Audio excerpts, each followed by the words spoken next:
یہ نبوت کا کام ہے، رواج کے خلاف۔ لیکن ہمارا ذہن سے نافذ کا صحیح ہو گیا تو وہ کام آسان ہو گیا۔ اللہ کے راستے میں پھرتے ہوئے اپنے اخلاق کی بھی مشق کرنی ہے، ہمارے اخلاق درست ہو جائے، ہمارے اندر تواضع پیدا ہو جائے، دوسروں کی ہمدردی پیدا ہو جائے۔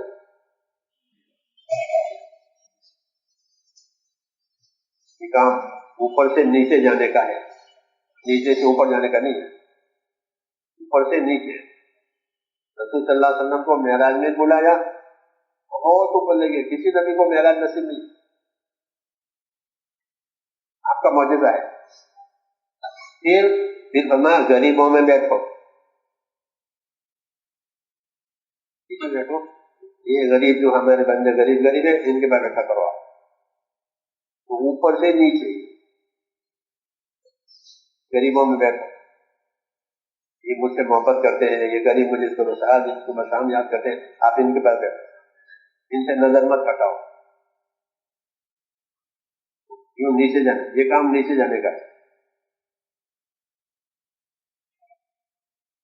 غریبوں میں جا کے کام کرنا،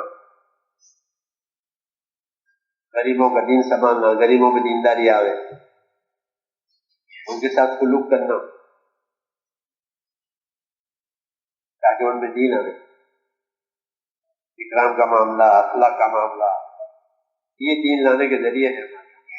تفصیلیں وجہ نہیں ہے، تفصیل ضرورت سب نے کر لیا، اصل یہ ہے۔ اس سے میں نے کہا حضور صلی اللہ علیہ وسلم کو اخلاق کا بہت اونچا معیار دے کر بھیجا کہ آپ کے سامنے جہالت بھی بہت اونچی تھی، بہت اونچی جہالت تھی، اس جہالت کا توڑ جہالت سے نہیں، جہالت کا توڑ دشمنی سے نہیں کرایا، بلکہ جہالت کا علاج اخلاق سے کرایا،